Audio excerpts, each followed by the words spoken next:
नमस्कार दर्शक बंधु आपणको आम चैनल को स्वागत।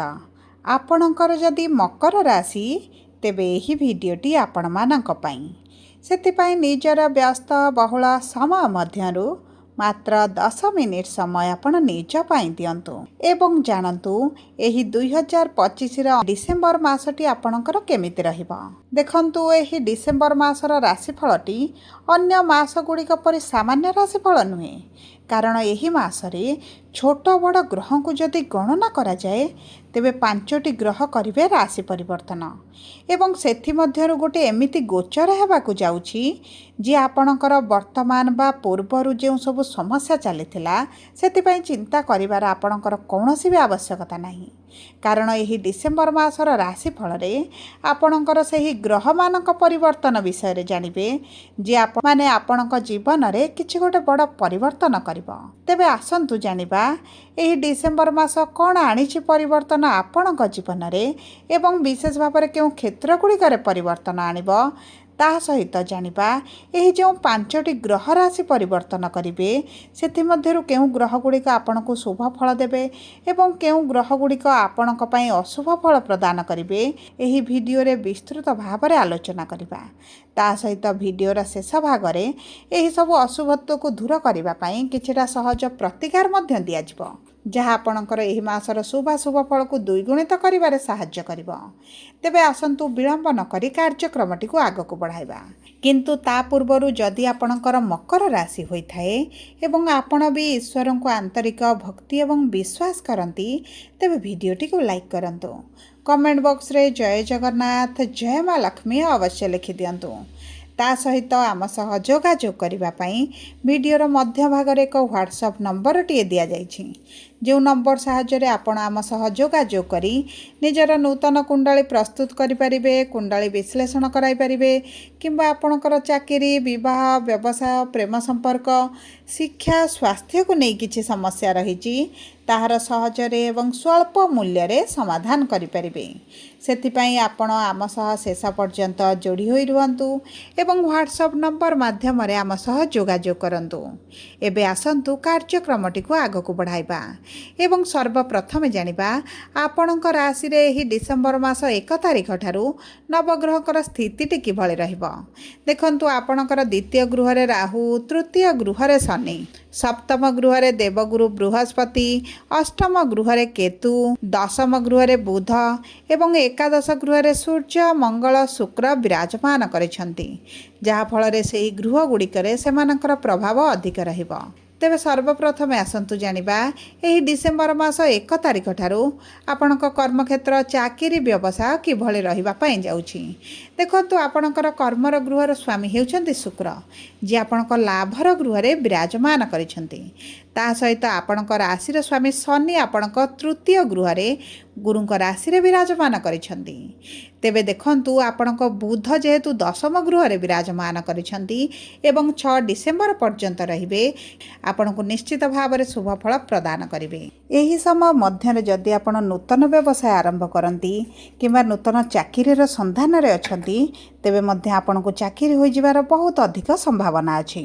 ता सहित देखंतु दर्शक बंधु 7 डिसेंबर पर ठारू आपणकर जदि चाकरी रे दरमा वृद्धि हेबार थिला, आपणकर प्रमोशन हेबार थिला किंबा आपणकर ट्रांसफर हेबार संभावना थिला तेबे आपणकर हेइ जिवार मध्य बहुत अधिक संभावनाटी रहिछि, कारण सूर्य आपणकर द्वादश गृह को जिबे 16 डिसेंबर रे, किंतु बुध आपणकर एकादश गृह को 6 डिसेंबर रे गोचर करुछंती। एवं देखंतु सूर्य जेतेबेले आपणकर द्वादश गृह को 16 डिसेंबर रे जिबे आपण जदि विदेश जावाक चाहूले, विदेश रे चाकरी पाई हो व्यवसाय पाई हो किंबा आपण विदेश रे अछंती तेबे आपणक पाई बहुत अधिक भल समय रहिछि।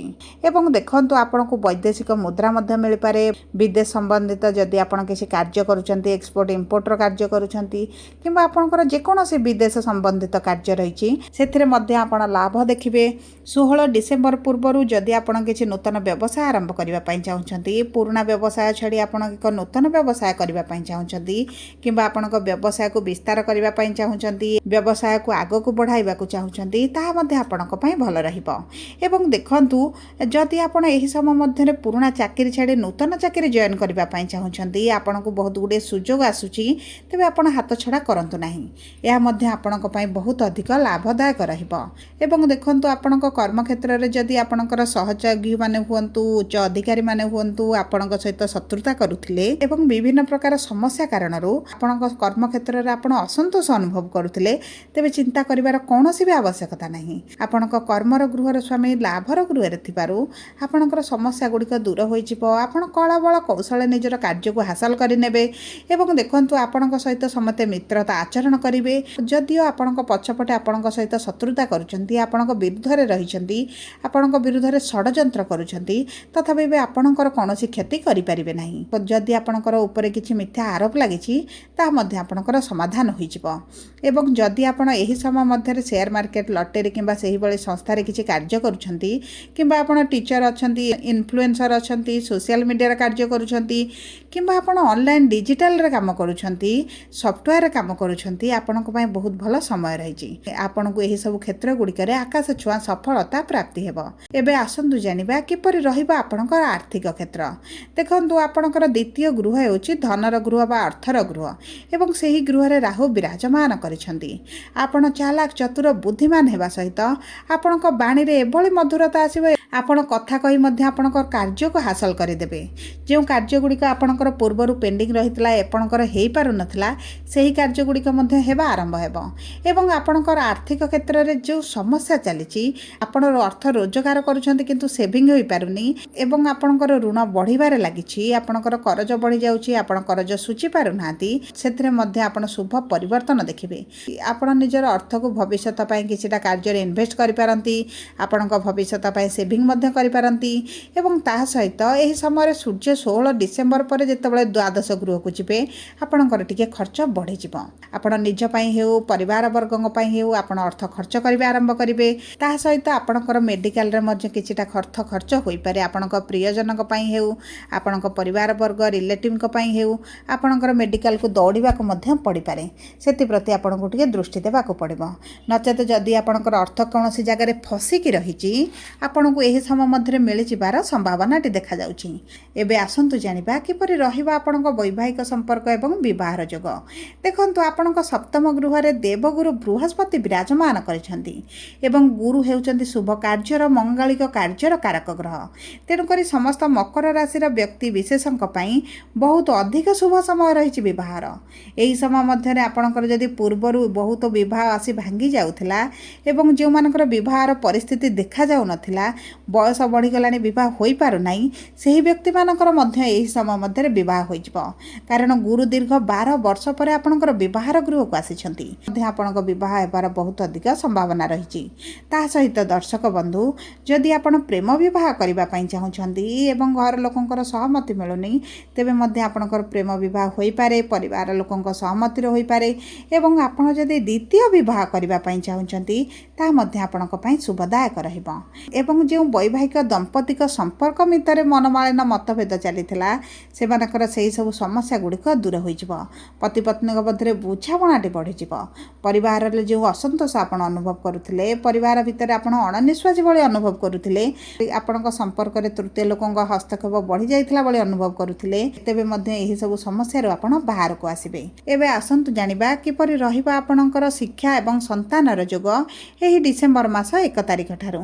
ଦେଖନ୍ତୁ, ଶୁକ୍ର ହେଉଛନ୍ତି ଆପଣଙ୍କ ପଞ୍ଚମ ଗୃହର ସ୍ୱାମୀ। ଶୁକ୍ର ଆପଣଙ୍କର ଏକାଦଶ ଗୃହରେ ବିରାଜମାନ କରିଛନ୍ତି ଏବଂ ପଞ୍ଚମ ଦୃଷ୍ଟି ଆପଣଙ୍କର ଶିକ୍ଷାର ଗୃହ ଉପରେ ପ୍ରଦାନ କରୁଛନ୍ତି। ତେଣୁକରି ଶିକ୍ଷା କ୍ଷେତ୍ରରେ ଆପଣ ଶୁଭ ପରିବର୍ତ୍ତନ ଦେଖିବେ।